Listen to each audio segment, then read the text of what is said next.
হযরত বাইজিদ বুস্তামি ভাবতেছে আমি আমার যদি মাকে ডাক দেই মার ঘুম ভাঙবে, মা কষ্ট পাবে। বাইজিদ বুস্তামি তিনি মার শিয়রের পাশে দাঁড়িয়ে থাকলেন, ডাক দিবেন না। মা যখন দেখবে তখন আমি তাকে, মা জাগলে আমি তাকে পানি পান করাবো, ডাকলে ঘুম ভাঙলে হয়তো বা মার কষ্ট পাবে।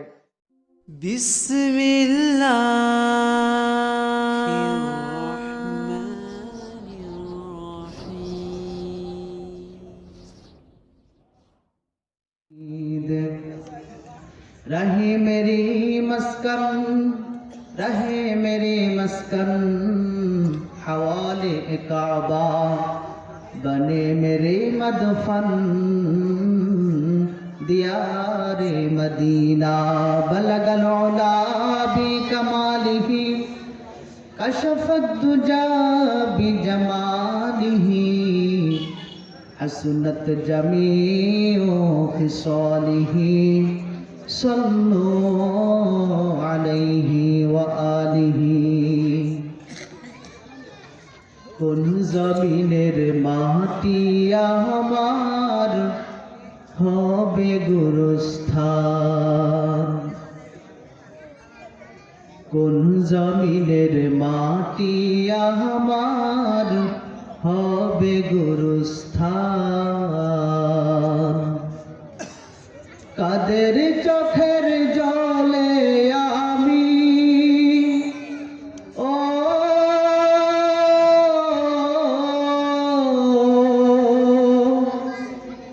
কাদের চোখের জলে আমি পাব পরিত্রাণ, কোন জমিনের মাটি আমার হবে গুরুস্থান, কোন জমিনের মাটি আমার হবে গুরুস্থান। কারায় আমায় গোসল দিবে, কে আনিবে কাফন, কারায় আমায় কেঁদে কেঁদে করে দিবে দাফন, কারায় আমায় গোসল দিবে, কে আনিবে কাফন, কারায় আমায় কেঁদে কেঁদে করে দিবে দাফন, কারায় আবার বসে বসে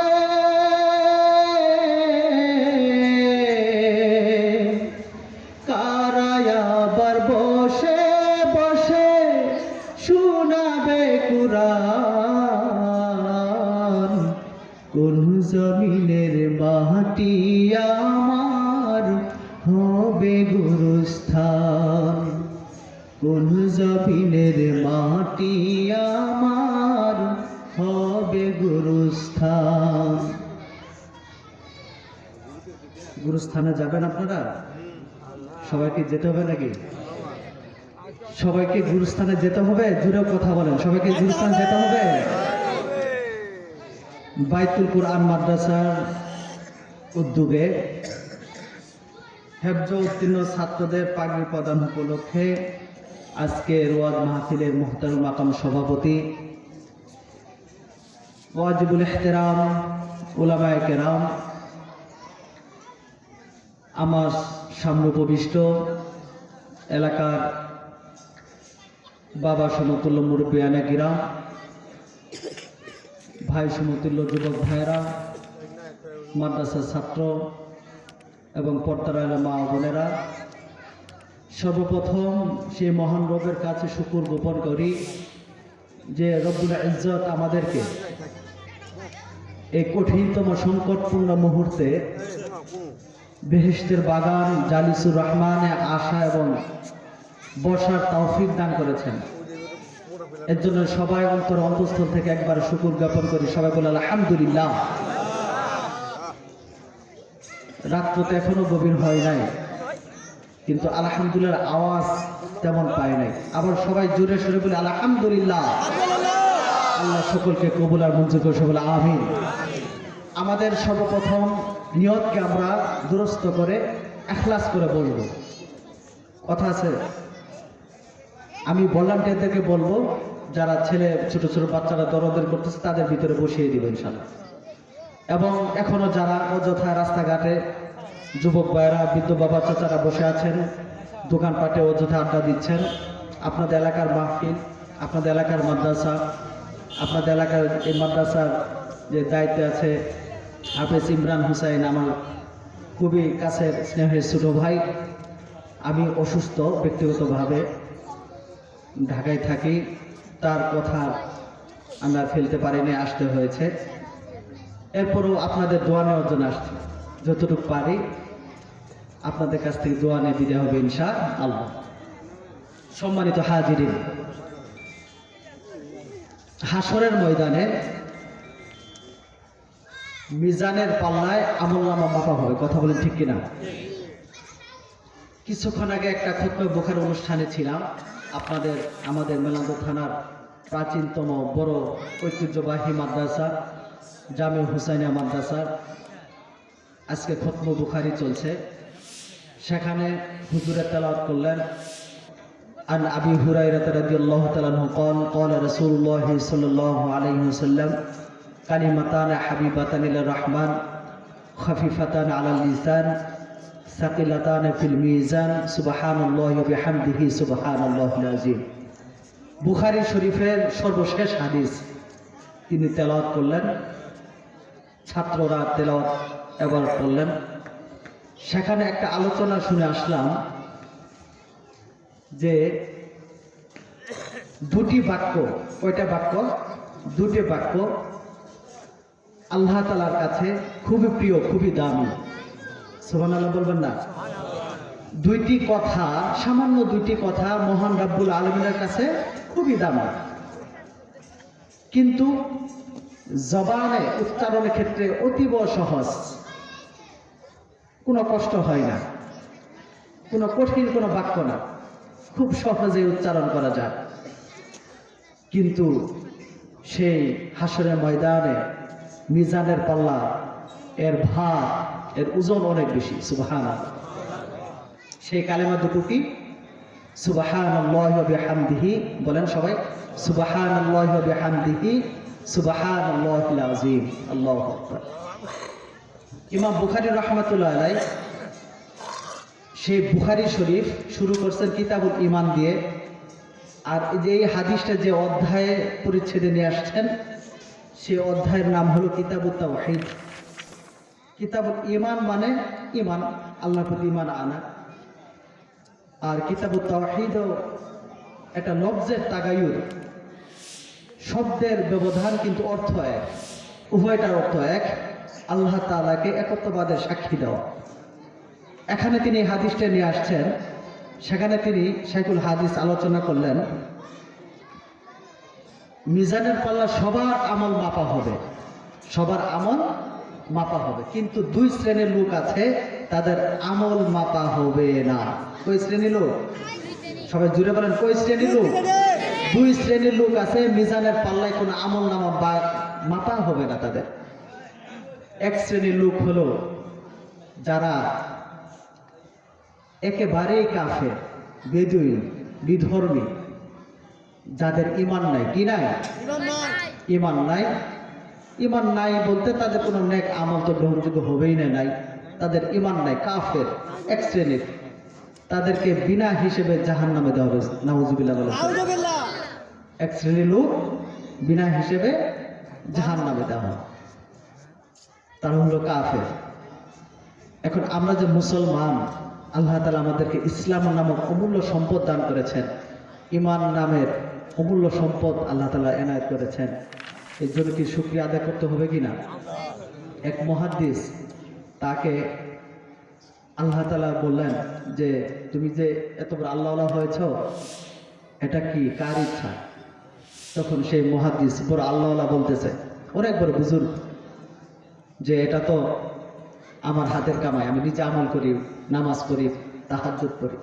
বলে এটা কি তোমার নিজের অর্জিত সম্পদ? বলে জি আল্লাহ, অবশ্যই আমি ঈমান আমলওয়ালা, সাথে সাথে তার থেকে ঈমান নামক জিনিসটা উড়ে চলে গেল, সে টের পেল। ঠিক আছে, তোমার জিনিস তুমি রেখে দাও, পারো, রাখতে পারে নাই, সাথে সাথে কাফের হয়ে গেছে, বলে নাউজুবিল্লাহ। অনেক কান্নাকাটি করার পরে সেই লোক আবার আল্লাহ তাআলা তাকে ঈমান নামক মূল্যবান বস্তু দান করেছে। আমাদের যে কোনো মুহূর্তে আমরা আবার কাফের হয়ে যেতে পারি। আল্লাহ তাআলা আমাদের সকল ঈমানকে হেফাজত করে, সকলে আমিন। যে কোনো মুহূর্তে আমি ঈমানদার, আমি মুসলমান, এটা কার দয়া? জোরে বলুন, কার দয়া? আল্লাহর দয়া। হাসরের ময়দানে দুই শ্রেণীর লোকের মিজানের পাল্লায় আমলনামা মাপা হবে না। এক শ্রেণী সেই কাফের, যে কাফেরের কোনো আমলনামা ঈমান নাই, আমল নাই, নেক আমল নাই, তাকে বিনা হিসেবে জাহান্নামে দেওয়া হবে, বলে নাউজুবিল্লাহ। আর এক শ্রেণীর লোক রয়েছে যারা এমন মুমিন, এমন ঈমান, তাদের এমন ঈমান রয়েছে, তারা দুনিয়াতে যতটুকু হায়াত পেয়েছে সেই হায়াতের মধ্যে কোনো খারাপ গুনাহ কাজ নাই, তাদেরকে বিনা হিসেবে আল্লাহ পাকের জান্নাতে দেওয়া হবে। সুবহানাল্লাহ। কোনো গুনাহ নাই, যদি হঠাৎ ভুলবশত গুনাহ হয়ে থাকে তওবা করে নিয়েছে। এই দুই শ্রেণীর লোকের আমল মিজানের পাল্লায় মাপা হবে না, বিনা হিসেবে এক শ্রেণীর লোক জাহান্নামে, আর এক শ্রেণীর লোক জান্নাতে। মুহতারামুল হাজিরিন, ঈমান কত বড় সম্পদ। অনেকে বলে থাকে হযরত আদম আলাইহিস সালাম ভুল করেছে, গুনাহ করেছে। অনেকে বলে থাকে আম্বিয়া কেরামগণ গুনাহ করেছে। সম্মানিত হাজিরিন, আমি বলবো হযরত আদম আলাইহিস সালাম গুনাহ করে নাই, কোনো পাপ করে নাই, বরং তিনি ভুল করেছিলেন। তাকে শয়তানে ফুসলে ভুলেও পতিত করানো হয়েছে, তিনি কোনো ভুল করেন নাই। কিন্তু অনেকেই নাস্তিক মুরতাদরা বলে নবীরাও ভুল করেছে। না না, নবীরা কোনো ভুল করে নাই। অনেক নবীদেরকে পরীক্ষায় ফেলানো হয়েছে। নবী ছাড়াও একজন বড় দার্শনিক ছিল, বড় আল্লাহওয়ালা ছিল, যার কথায় কোরআনের মধ্যে আলোচনা করা হয়েছে, কোরআনের মধ্যে যার কথা প্রশংসা করা হয়েছে, যার উপদেশের কথা কোরআনের মধ্যে আলোচনা করা হয়েছে, ঈমানদাররা সেই ঘটনা থেকে, তার বর্ণিত ঘটনা থেকে অনেক নসিহত গ্রহণ করে থাকে। সেই লোকটার নাম হলো হযরত লুকমান হাকিম। হযরত লুকমান হাকিমের ব্যাপারে অনেকেই বলে থাকেন সে নবী বা রাসূল ছিলেন না। না, হযরত লুকমান হাকিম নবী রাসূল কোনটাই ছিলেন না, বরং একজন খুব জ্ঞানী, একজন বুজুর্গ, একজন আল্লাহওয়ালা বান্দা ছিলেন। হযরত লুকমান হাকিমের ঘটনা এভাবে এসেছে, তিনি একজন বাদশার কৃতদাস ছিলেন, দাস ছিলেন, গোলাম ছিলেন। হযরত লুকমান হাকিমের ব্যাপারে বাদশাকে একজন এসে বলল, ও বাদশা, আপনার যে গোলাম সে পাহাড়ে গিয়ে আপনার গরু, মহিষ, ছাগল চড়ায়, কিন্তু আমি নিজে গিয়ে দেখলাম সে তার ছাগলের দিকে কোনো ভ্রুক্ষেপ নাই। আপনার মালিকানাধীন যতগুলো গবাদি পশু রয়েছে সেগুলা তো রাখালের দায়িত্ব পালন করবে, তো দূরের কথা, আমি পাহাড়ের চূড়ায় গিয়ে দেখলাম সে লুকমান হাকিম অন্যান্য রাখালদেরকে নিয়ে সে ওয়াজ নসিহত করতেছে, অনেক দামি দামি কথা বলতেছে, মূল্যবান কথা বলতেছে। সুবহানাল্লাহ।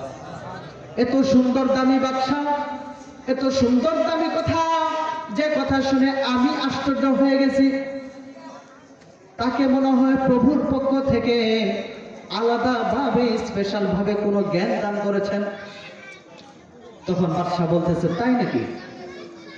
পরে সে লোকটা বলে, হ্যাঁ, আপনি নিজে গিয়ে দেখতে পারেন। বাদশা একদিন দেখলো যে ঠিক পাহাড়ের মধ্যে সে ছাগল চড়ানো বাদ দিয়ে অন্যান্য রাখালদেরকে নিয়ে সুন্দরভাবে খুবই মূল্যবান নসিহত করতেছে। সেখানে তিনি আশ্চর্য হয়ে গেলেন। পরের দিন লুকমান হাকিমকে ডাকলেন বাদশার দরবারে। লুকমান হাকিমকে ডাকা হলো।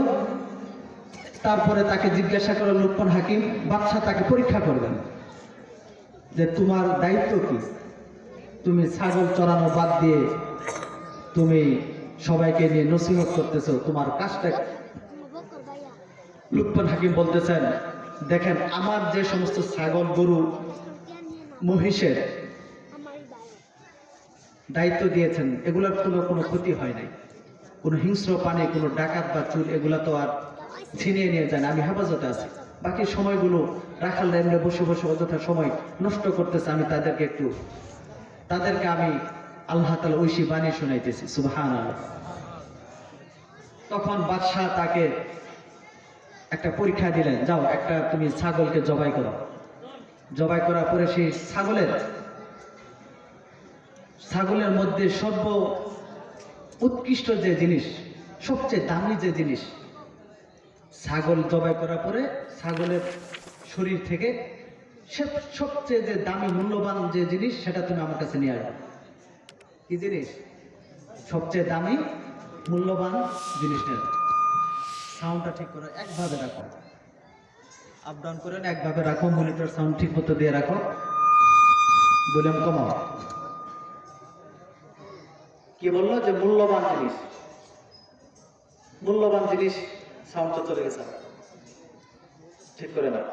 সবাই একটু জিকির করি, লা ইলাহা ইল্লাল্লাহ, মহব্বতের সাথে সবাই জিকির করি, লা ইলাহা ইল্লাল্লাহ, লা ইলাহা ইল্লাল্লাহ, লা ইলাহা ইল্লাল্লাহ, লা ইলাহা ইল্লাল্লাহ, লা ইলাহা ইল্লাল্লাহ, লা ইলাহা ইল্লাল্লাহ, লা ইলাহা ইল্লাল্লাহ, মুহাম্মাদুর রাসূলুল্লাহ। সকলে মহব্বতের সাথে পড়েন সাল্লাল্লাহু আলাইহি ওয়াসাল্লাম। সেই বাদশা ডাক দিয়ে বলে, লুকমান হাকিম, তোমার ছাগলের মধ্যে যে সর্বমূল্যবান জিনিস রয়েছে সেটাকে নিয়ে আসো। লুকমান হাকিম ছাগল জবাই করার পরে, ছাগলের চামড়া খসানোর পরে, ছাগলের সিনা চাক করে, ছাগলের কলিজা খানা বাদশার হাতে দিলেন। বাদশা নামদার, এটাই হলো এই চতুষ্পুত জন্তুর সর্ব উৎকৃষ্ট জিনিস, ছাগলের সর্ব মূল্যবান জিনিস, এটা অনেক দামি। এরপরে বাদশাহ আবার বললেন, লুকমান হাকিম, তুমি আবার আরেকটা ছাগল জবাই করে সেই ছাগলের মধ্যে যেটা সবচেয়ে খারাপ, নিকৃষ্ট, কোনো দাম নাই, যেটার কোনো মানুষ দাম দেয় না, একদম নিকৃষ্ট জিনিস, সেটাও নিয়ে আসো। লুকমান হাকিম আবার আরেকটি ছাগল জবাই করলেন। মুহতারাম হাজিরিন, একটু খেয়াল করেন, আরেকটি ছাগল জবাই করার পরে বাদশাহ হুকুম বললেন যে নিকৃষ্ট খারাপ জিনিস নিয়ে আসো। লুকমান হাকিম আবার সেই ছাগলটা জবাই করে সিনা চাক করে আবার আগের মতোই কলিজাটা নিয়ে বাদশার হাতে দিয়ে দিলেন। বাদশা আশ্চর্য হয়ে গেল, কিরে লুকমান হাকিম, তোমাকে আমি বললাম, সর্বপ্রথম বললাম ছাগলের সবচেয়ে মহামূল্যবান জিনিস নিয়ে আসতে, তুমি কলিজা নিয়ে আসলা। এরপরে তোমাকে বললাম ছাগলের একদম সর্বনিকৃষ্ট একটা অংশ নিয়ে আসতে, আবারও তুমি কলিজা নিয়ে আসলা। ও লুকমান হাকিম, কেন তুমি এরকম করলা? তুমি ভালো জিনিসও কলিজা নিয়ে আসলা, খারাপ জিনিস আনতে বললাম, তুমি ছাগলের কলিজা নিয়ে আসলা, তুমি কি আর জিনিস পাও নাই, আর কোনো অঙ্গ পাইলা না?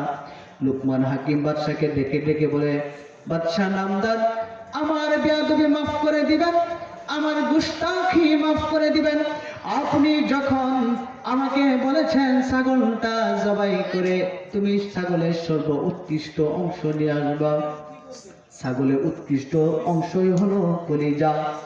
আর যখন বললেন ছাগলের তুমি সর্বনিকৃষ্ট জিনিস নিয়ে আসবা, অংশ নিয়ে আসবা, এখন আমি নিয়ে আসলাম কলিজা। এটার কারণ হলো, এটা দিয়ে আমি একটা কথা স্পষ্ট করতে চাই, বাদশা, মানুষেরও এবং কি চতুষ্পদ জন্তু আমি বাদ দিলাম, মানুষের 3.5 হাত বডির মধ্যে সর্ব উৎকৃষ্ট জিনিস হলো কলিজা এবং সর্বনিকৃষ্ট হলো কলিজা।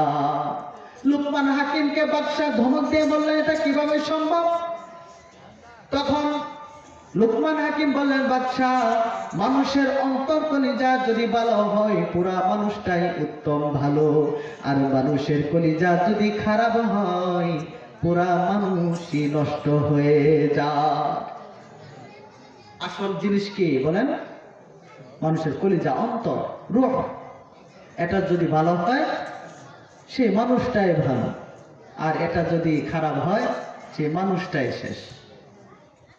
আজকে আমাদের অনেকের বিবেক, যে বলে মানুষের শ্রেষ্ঠ আদালত কি? বিবেক। তিনটা জিনিস, কয়টা জিনিস খেয়াল রাখবেন। এক নাম্বার হলো রূহ। এক নাম্বার কি? রূহ। এই রূহের পাশে দুইটা জিনিস রয়েছে। কয়টা জিনিস রয়েছে? দুই আর এক, কয়টা হলো? তিন।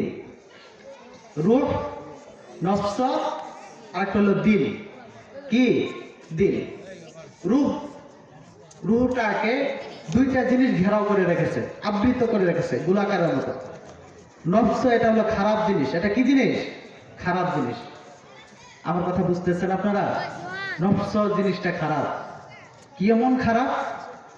নফসকে যখন আল্লাহ তাআলা বানাইলেন, সৃষ্টি করলেন, তাকে বললো যে নফস বলো তোমার সৃষ্টিকর্তাকে। আমি তো তোমাকে বানালাম, বলো তোমার সৃষ্টিকর্তাকে। আমি কি তোমাকে সৃষ্টি করেছি? নফস একদম মুখ মুছে বলতেছে, না, আমার সৃষ্টিকর্তা তুমি না, আমার সৃষ্টিকর্তা আমি নিজেই। বলে নাউজুবিল্লাহ। আবার 50,000 বছর নফসকে বাঁধতে রাখলেন। কয় হাজার বছর?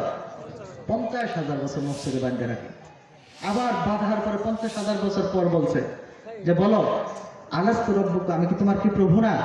নফস বলতেছে, না, আমি নিজেই নিজে তৈরি হয়েছি। কত খারাপ! আবার 50,000 বছর নফসকে আল্লাহ তাআলা বাঁধতে রাখলেন, বেঁধে রাখলেন। আবার 50,000 বছর পরে তখন খুব অনেক কষ্ট করে আল্লাহ তাআলা নিজেই তার থেকে জবাব উত্তরে, হ্যাঁ আপনি আমার প্রভু। কত হাজার বছর পরে? হ্যাঁ, 1.5 লাখ বছর পরে সে বললো যে আপনি আমার প্রভু। তাহলে নফস জিনিসটি কি ভালো না খারাপ? এই নফস আমাদের আছে কি নাই? নফস সবারই আছে। এই নফসটাকে যদি, রূহটাকে নিয়ন্ত্রণ করে তাহলে মানুষ শেষ।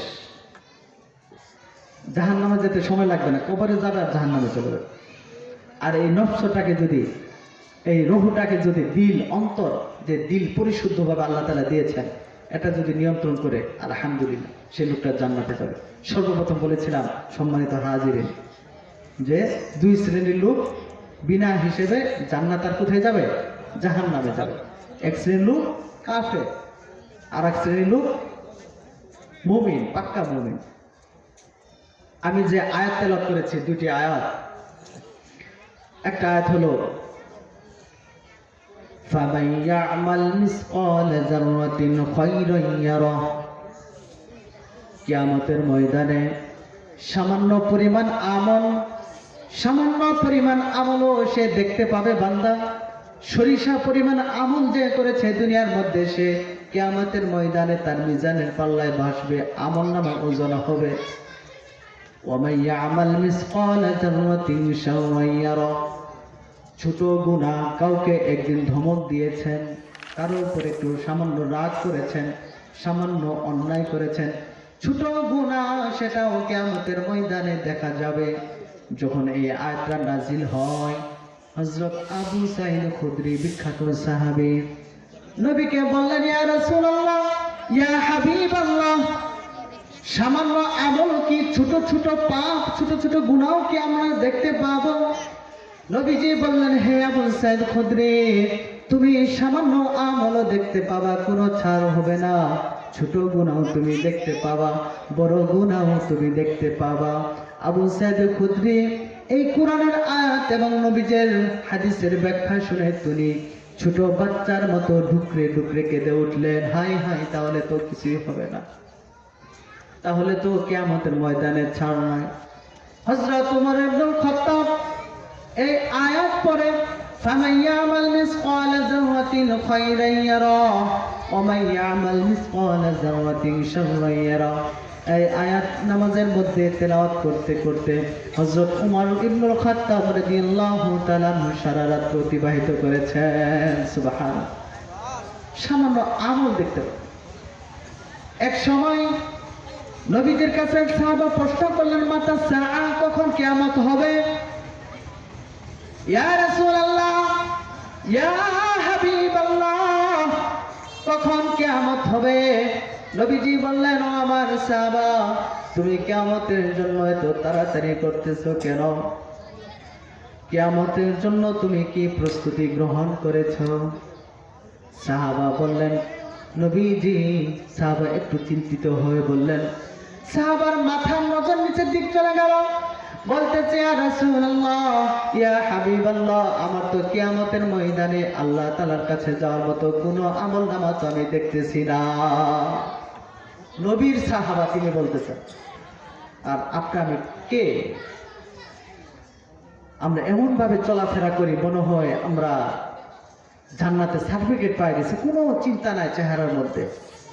আমাদের 3.5 হাত বডির মধ্যে আমাদের মরতে হবে, আমাদের পুলসিরাত আছে, কবর আছে, সে হাসরের মধ্যে কঠিন দিনে আল্লাহর কাছে সম্মুখীন হতে হবে, আমল নামা হিসাব দিতে হবে, জান্নাত নাকি জাহান্নাম জানি না।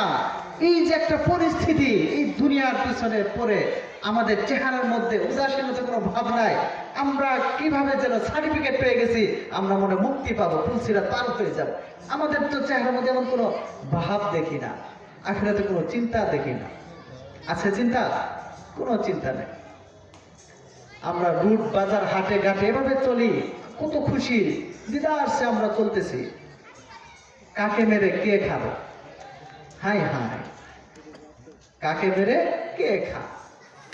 নিজে বাঁচলে তো পাবেন না। খুব আফসোসের বিষয়, এটা ফিতনা ফাসাদের যুগ। মানুষের নৈতিকতা নীতি একদম পরিবর্তন, বদলে গেছে। আইয়ামে জাহেলিয়াতে দেখা গেছে মেয়েদেরকে কবর দেওয়া হতো। কি দেওয়া হতো? জীবন্ত মেয়ে, একদম ফুটফুটে কন্যা শিশুদেরকে জীবন্ত কবর দেওয়া হতো। সে আইয়ামে জাহেলিয়াত বর্তমানে ওভারটেক হয়ে গেছে। বর্তমান যে যুগ, স্বামী স্ত্রীকে হত্যা করে। বসে আছেন, আমার কথা কি বুঝতে চায়? খবরে দেখেন না, পত্রিকায় দেখেন না?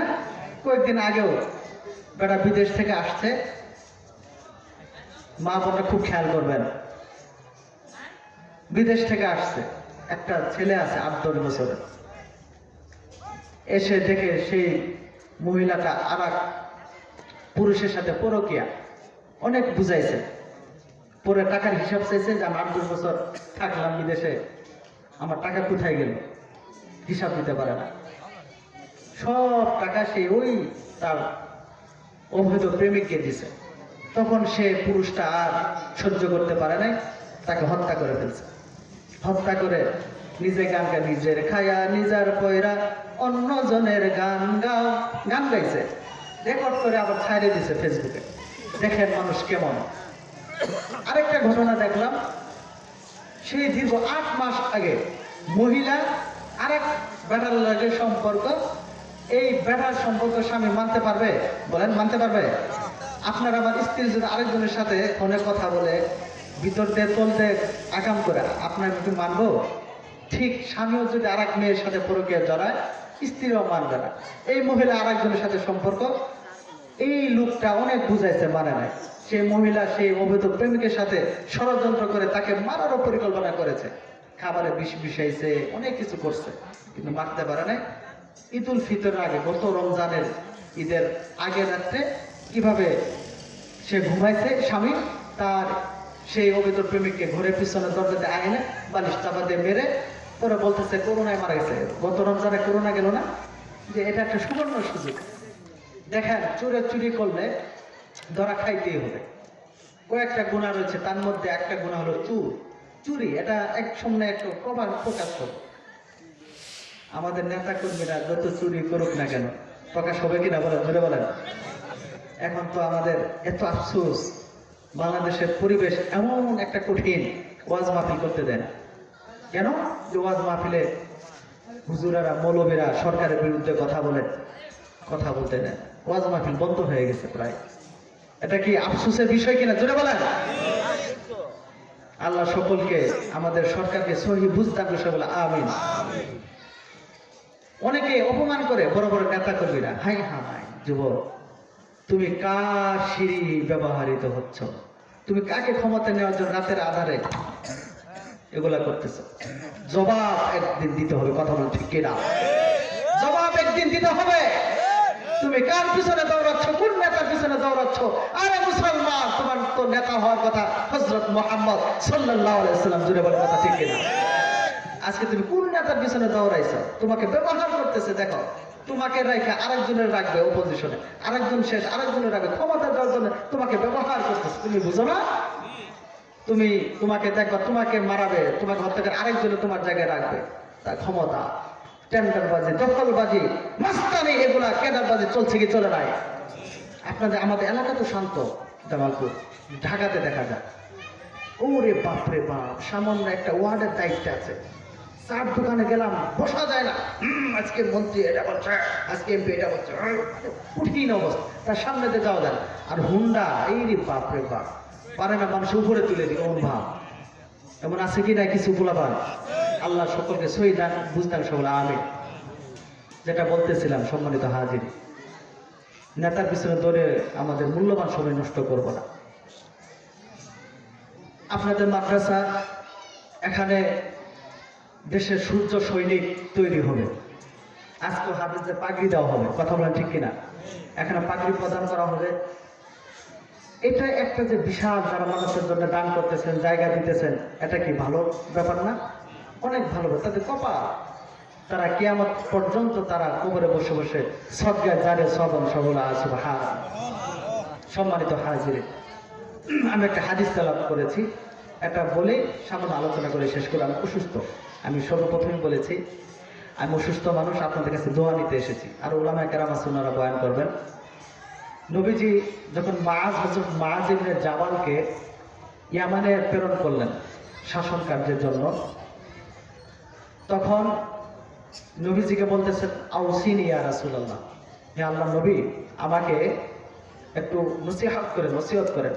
নবীজি বলতেছেন, আখলিস দীনাকা ইয়াকফিকাল আমালুল কলিল, হে মুআয, তুমি তোমার আমল, তোমার ঈমানকে খাঁটি করো, অল্প আমলেই নাজাতের জন্য তোমার কিয়ামতের ময়দানে যথেষ্ট হবে। বলেন সুবহানাল্লাহ। ইখলাস থাকতে হবে। নামাজ পড়লাম আমার ইখলাস, রোজা করলাম ইখলাস, হজ করলাম, কার জন্য হতে হবে? জোরে বলে কার জন্য? আল্লাহর জন্য। কখন 3 টুকরা কাফনের মধ্যে আমাদের পেছারে যেতে হবে ঠিক নাই। কখন কার ডাক চলে আসে, কখন কার ডাক চলে আসে? আজরাইল আলাইহিস সালাম অপেক্ষা করতেছে, কিন্তু আমরা দেদারসে আমরা দুনিয়ার পিছনে চলে আসতেছি, দুনিয়ার পিছনে। হাই রে দুনিয়া, কিসের দুনিয়া? যেদিন চলে আসবে সে সময় আর কোনো উপায় থাকবে না। আসার সিরিয়াল আছে, যাওয়ার সিরিয়াল আছে, যাওয়ার সিরিয়াল নেই। আফসোস। এর জন্য একটি গজল মনে পড়ল, একটা গজল বলবো, একটা গজল মনে পড়ে গেল, আফসোসের বিষয়। পরশুদিন একটা হুজুরের জানাজায় গেলাম ঢাকাতে। ওনার 36টা মাদ্রাসা। কয়টা মাদ্রাসা? 36টা। বাড়ির সরিষাবাড়ি, থাকে ঢাকা মিরপুরে। এত মাদ্রাসা, এত প্রতিষ্ঠান, প্রায় 8-10টা মসজিদ করে গেছে ওনার বাবা। আর 36টা মাদ্রাসা উনি পরিচালক। বাবা মারা যাবে, এগুলো উনি দেখাশোনা করেন। স্ট্রোক করে হঠাৎ করে মারা গেছে। সেখানে জানাজায় গেলাম, মিরপুর 12 নম্বর, এত বড় ঈদগাহ ময়দান, সবচেয়ে বড় ঈদগাহ ময়দান। সেখানে প্রায় 20 থেকে 30 জন মাদ্রাসার মুহতামিম, শাইখুল হাদিস, মাইক হাতে 1 মিনিট করে সবাই শুধু কামলো, কথা বলতে পারে না। এত বড় আলেম দেখেন, 20 থেকে 30 জন মুহতামিম, শাইখুল হাদিস। এমপি বসে আছে, কমিশনার, তারা চান্স পায় না কথা বলা। এমপি বলতেছে, আমার অভিভাবক হারাইলাম। এত বড় একজন আলেম, তিনি কি জানেন যে মারা যাবে? তার বাসায় এক আলেম কারগুজারি শোনালো, দেখেন তার বাসায় গেছে, খাটের উপরে বসতে গেছে। সে আলেম বলতেছেন যে, দোস্ত, তুমি এত জায়গা, 5 থেকে 6 বিঘা জায়গা ঢাকার মধ্যে মাদ্রাসা হয়েছে, আর অনেক জায়গা জমি তাদের ঢাকার মধ্যে। দোতলা একটা ছোট ভাঙ্গা চুর একটা বাড়ি, তেমন ভালো কোনো সোফা নাই। সে বলতেছে যে, দোস্ত, আমার আজকে তুমি ভাঙ্গা এই খাটের উপরে বসাইলা, তোমার তো দামি আসবাব সোফা থাকার কথা ছিল তোমার ড্রয়িং রুমে, খাটের উপরে বসাইলা। পরে সেই হুজুর বলতেছে যে, দোস্ত, এই দুনিয়ার দামি জিনিস দিয়ে কি করবো? আল্লাহ যাতে আমাকে আখিরাত দিয়ে দেয়, দোয়া করিস। সুবহানাল্লাহ। এরকম একজন আলেম কয়েকদিন আগে আমার হারাইলাম। চলে যাচ্ছে সবাই। সবাইকে চলে যেতে হবে কিনা বলেন? সবাই চলে যেতে হবে। আল্লাহ তাআলা আমাদের সকলকে নেক আমল নিয়ে কবরে যাওয়ার তৌফিক দান করুন, আমিন। তিন টুকরা কাফনে আতর লুবানে, তিন টুকরা কাফনে আতর লুবানে, একদিন সাজাবে সজন।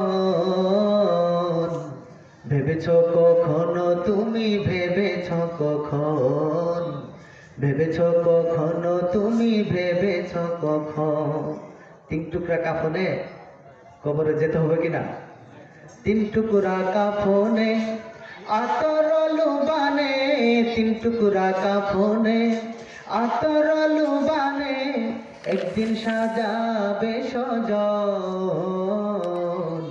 ভেবেছ কখনো তুমি, ভেবেছ কখন, ভেবেছ কখনো তুমি, ভেবেছ কখন। কথা বল ঠিক কিনা? যত সঙ্গী সাথীরা কান্দিয়া কান্দিয়া, যত সঙ্গী সাথীরা কান্দিয়া কান্দিয়া, ঘরের বাহিরে করাবে শয়ন। ভেবেছ কখনো তুমি, ভেবেছ কখন, ভেবেছ কখনো তুমি, ভেবেছ কখন। জানাজা পড়াইয়া পালকিতে উঠাইয়া, সে পালকিতে উঠবো কিনা? জোরে বলে, সে পালকিতে উঠতে হবে। দুনিয়ার সব গাড়ির একটা গন্তব্য আছে, বাড়ি ফেরা যায়, কিন্তু একটা গাড়ি আছে যে গাড়িতে উঠলে আর বাড়িতে ফিরতে পারবে না। কোথায় যেতে হবে? 3.5 হাত কবরে, অন্ধকার কবরে। জানাজা পড়াইয়া পালকিতে উঠাইয়া, করবে বিদায়ের সব আয়োজন। ভেবেছ কখনো তুমি, ভেবেছ কখন, ভেবেছ কখনো তুমি, ভেবেছ কখন। তিন টুকরা কাফনে আতর লুবানে, তিন টুকরা কাফনে আতর লুবানে, একদিন সাজাবে সজন। ভেবেছ কখনো তুমি, ভেবেছ কখন, ভেবেছ কখনো তুমি, ভেবেছ কখন। সম্মানিত হাজিরিন, অল্প সময় কথা শেষ করব। একজন সাহাবী নবীকে জিজ্ঞাসা করলেন, ইয়া রাসূলুল্লাহ, সাআলা রাজুলু মান আহাকুন নাসি বিহুসনি সাহাবা। হে আল্লাহর নবী, আমাদের মধ্যে হইতে কে সর্বপ্রথম, সর্ব অপেক্ষা সর্বশ্রেষ্ঠ? কাকে আমরা সবচেয়ে বেশি আদর করব, সম্মান করব, খেদমত করব? নবীজি বললেন, উম্মু, তোমার মা। তোমার মা সবচেয়ে তোমার জন্য দামি। বলে সুবহানাল্লাহ। ক্বালা সুম্মা মান? ক্বালা উম্মু। নবীজি আবার জিজ্ঞাসা করলেন, আল্লাহর নবী, তারপর কে? নবীজি আবার দ্বিতীয়বার বললেন, তোমার মা। ক্বালা সুম্মা মান? সাহাবা আবার প্রশ্ন করলেন, হে নবী, তারপর কে? নবীজি বললেন, সুম্মা উম্মু। তবুও বললেন, তোমার মা। সেই সাহাবা আবার জিজ্ঞাসা করলেন, সুম্মা মান? হে আল্লাহর নবী, তারপর কে? নবীজি বললেন, আবু, তোমার বাবা। সাহাবাকে প্রশ্ন করার পরে নবীজি তিনবার মার কথা বললেন, চতুর্থবার বাবার কথা বললেন। মায়ের এত বরকত। একটা মেয়ে যখন ছোট থাকে, যখন একটা মেয়ে একটা বাড়িতে জন্মগ্রহণ করে বাবা মার কোলে আসে, তখন বাবা মার জন্য বলা হলো, তোমাকে আল্লাহ তাআলা জান্নাত দিয়ে দিয়েছেন। বলেন সুবহানাল্লাহ। একটা মেয়ে যখন বড় হয়, তাকে বিবাহ দেওয়ার পরে বাপকে বলা হয় হাদিসের পক্ষ থেকে সুসংবাদ, তুমি জান্নাত কামাই করলাম। যখন সেই মহিলা, সেই মেয়ে একটা অপরিচিত বাড়িতে ঘর সংসার করে, তখন সেই পিতামাতা, শ্বশুর শাশুড়ির উপর কর্তব্য হলো নিজের মেয়ের মতো তাকে আদর করতে, সেই স্বামীর উপর কর্তব্য হলো স্ত্রীকে মন খুশি করার জন্য। কিয়ামতের ময়দানে স্ত্রীকে প্রশ্ন করা হবে, তোমার স্বামী কেমন ছিল? স্ত্রীর পক্ষ থেকেও তোমার রেজাল্ট নেওয়া হবে। যখন সেই স্ত্রী যখন আবার গর্ভবতী হয়ে যায়, সন্তান ভূমিষ্ঠ করে, কিতাবে এসেছে সেই মহিলার দাম ইজ্জত আরো বেড়ে যায়। সুবহানাল্লাহ বলবেন না? নবীজি বলেন, আল জান্নাতু তাহতা আকদামিল উম্মাহাত। ও পুরুষ জাতি, তোমাদের পায়ের নিচে তো জুতা, তোমাদের পায়ের নিচে কি? জুতা। আর মহিলাদের, তোমাদের মার পায়ের নিচে হলো জান্নাত। মায়ের পায়ের নিচে কি? জান্নাত। কিন্তু অনেকে আছে নিজের মা বৃদ্ধ হয়ে গেলে দেখতে পারে না বুড়িটা কবে মরবে, এরকম আছে কিনা? কিন্তু যুবক, তুমি বুঝলা না তোমার মা কত দামি, তোমার জন্য তোমার মা কত দামি। যখন তুমি গর্ভে ছিলা তখন তুমি তুমি তোমার পা দিয়ে গুতা দিয়েছো, হাঁটু দিয়ে লাথি মেরেছো। তোমার মা গর্ভবতী মহিলা খাইতে পারে না, বাসার বাড়ির সবাইকে খাওয়ায় শেষ পর্যায়ে নিজে খাইতে বসেছে, তুমি হাত পা দিয়ে লাথি মেরেছো। তোমার মার পেটে ব্যথা পেয়েছে, মা উঠে দাঁড়াইছে, খাবার প্লেটটা রাখছে, একবার উঠছে একবার দাঁড়ায়, মা চোখের পানি ছেড়ে দিয়ে তিনি আবার শুয়ে যায়, না খেয়ে শুয়ে যায়। যখন যেদিন তুমি ভূমিষ্ঠ হয়েছ, তোমার মা তোমার বাবাকে সংসারের চাবিকাঠি নিয়ে বলতেছে, ও আমার স্বামী, এতদিন তোমার সংসার করেছি, কত ভুল করেছি, কত তোমার অপরাধ করেছি, এই নাও সংসারের চাবিকাঠি। মনে হয় যে প্রসব বেদনা উঠেছে, মনে হয় আমি বাঁচবো না। সেই মা যখন তোমাকে ভূমিষ্ঠ করলো, তোমাকে যখন জন্মগ্রহণ করলো, তুমি দুনিয়াতে আসলা, জিহাদের ময়দানে রক্তের মতো রক্তাক্ত হয়ে গেল তোমার মা। এত কষ্ট, এত কষ্ট, মানুষ যে কষ্ট নিতে পারে সেটা ডবল কষ্ট মা সহ্য করেছে। শুধু তাই নয়, কোরআনের মধ্যে এসেছে, ওয়াসাইনাল ইনসানা বিওয়ালিদাইনি ইহসানা ওয়াওয়াদাতুহু কুরহা ওয়া হামালাতুহু কুরহা ওয়া হামলুহু ওয়া ফিসালুহু 30 শাহরা। তোমাকে কত কষ্ট করে মানুষ, কত কষ্ট করে তোমার মা গর্ভ ধারণ করেছে, ভূমিষ্ঠ করেছে। 2 মাস দীর্ঘ 2 বছর তোমাকে দুধ পান করিয়েছে। সেই পিতা মাতার সাথে কখনো তুমি খারাপ ব্যবহার করিও না। একজন সাহাবীকে নবীজি বললেন, ও সাহাবী, তোমাকে 2টি আমলের কথা বলবো, যে 2টি আমল করলে তুমি দুনিয়ার মধ্যে লম্বা হায়াত পাইবা, দুনিয়ার মধ্যে তুমি রিজিক পাইবা, ধনী হয়ে যাইবা। সেই 2টার ভিতরে একটা আমল হলো, তুমি তোমার পিতা মাতার খেদমত করবা। কি করবা? তুমি তোমার পিতা মাতার খেদমত করবা। 2 নম্বর আমল হলো, তুমি আত্মীয় স্বজনের হক আদায় করবা। কয়টা আমল?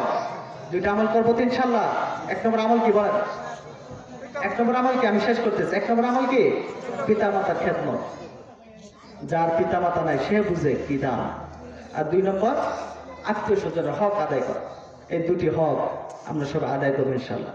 দুনিয়ার মধ্যে যে বড় হয়েছে সে তার মা বাবার দোয়া ছাড়া কখনো বড় হতে পারে না। আমার আলোচনা একটু অগুছালো হয়ে যাচ্ছে। পিতা মাতার দোয়া ছাড়া কেউ বড় হতে পারবে না। কিতাবে এসেছে, হযরত বাইজিদ বুস্তামি রাহমাতুল্লাহ আলাইহি, হযরত বাইজিদ বুস্তামি রাহমাতুল্লাহ আলাইহিকে গভীর রাতে মা বলতেছে, বাবা আমাকে এক গ্লাস পানি পান করাও। হযরত বাইজিদ বুস্তামি এই বাড়ি সেই বাড়ি পানি খুঁজে খুঁজে এনে দেখলো মা ঘুমিয়ে গেছে। হযরত বাইজিদ বুস্তামি ভাবতেছে, আমি আমার যদি মাকে ডাক দেই, মার ঘুম ভাঙবে, মা কষ্ট পাবে। বাইজিদ বুস্তামি তিনি মার শিয়রের পাশে দাঁড়িয়ে থাকলেন, ডাক দিবেন না। মা যখন দেখবে তখন আমি তাকে, মা জাগলে আমি তাকে পানি পান করাবো, ডাকলে ঘুম ভাঙলে হয়তো মার কষ্ট পাবে। সারা রাত চলে গেছে। ফজরে আযান যখন হয়ে গেছে, হযরত বাইজিদ বুস্তামির মা ঘুম থেকে উঠে দেখে তার মাথার শিয়রের পাশে তার সন্তান দাঁড়িয়ে। ও বাইজিদ, তুমি কেন দাঁড়িয়ে আছো? বাইজিদ বলতেছে, মা গভীর রাত্রে আপনি ঘুম ভেঙে বলতেছেন পানি পানি, বাবা আমার জন্য পানি নিয়ে আসো, আমার পিপাসা লেগেছে। আমি পিপাসার তো পানি এনে দেখে আপনি ঘুমিয়ে গেছেন। মা এই মুহূর্তে যদি আপনাকে ডাক দেই আপনার ঘুম ভেঙে যাবে, আপনার কষ্ট হয়ে যাবে, এজন্য আমি সারা রাত্র পানি গ্লাস নিয়ে আপনার শিওরে দাঁড়িয়ে আছি। সুবহানাল্লাহ। হযরত বাইজিদ বুস্তামি মা পানি পান করে তাহাজ্জুদ নামাজ পড়ে আল্লাহর দরবারে হাত তুলে বলে, আল্লাহ, ও আল্লাহ মাওলা, আমার বাইজিদ আজকে আমার জন্য যে ব্যবহার করেছে, আমাকে যে খেদমত করেছে, আমি মা, আমার মার অন্তর ঠান্ডা হয়েছে, শীতল হয়েছে। আমি মা তার জন্য অন্তর দিয়ে আল্লাহ তোমার কাছে দোয়া করতেছি, আমার বাইজিদের নামটা তুমি তোমার আল্লাহওয়ালাদের নামে লিখে দাও। আজকে বাইজিদ বুস্তামের কথা কিয়ামত পর্যন্ত সবাই বলে। বাইজিদ বুস্তাম অনেক বড় আল্লাহ হয়ে গেছেন, বুজুর্গ হয়ে কবরে গেছে। কার দোয়া বলেন, কার দোয়া? আমরা পিতামাতার খেদমত করবো তো ইনশাআল্লাহ। উলামায়ে কেরামের সাথে বেয়াদবি করবো? কখনো করা যাবে না। উলামায়ে কেরাম আম্বিয়াদের ওয়ারিস, মসজিদ ইমামের সাথে কখনো বেয়াদবি করবো না। ছোট ছোট বাচ্চারা আপনাদের মাদ্রাসা যারা পড়তে আসবে তারা মেহমান, তাহলে বেলে অনেক ঘটনা আছে। উলামায়ে কেরাম বলবে, আলিমদের ফজিলতের কথা বলবে, মাদ্রাসা মসজিদের কথা বলবে। আপনার এই মাদ্রাসা মসজিদের দিকে খেয়াল রাখবেন, রাখবেন কিনা? কে কে হাত তুলে দেখান যে মাদ্রাসা মসজিদ খেয়াল রাখবেন। আল্লাহ সকল হাতকে কবুল মঞ্জুর করুন, সকলে আমিন। সবাই আমার জন্য দোয়া করবেন, মাদ্রাসার জন্য দোয়া করবেন। সামান্য কিছু অবুসলের কথা বললাম।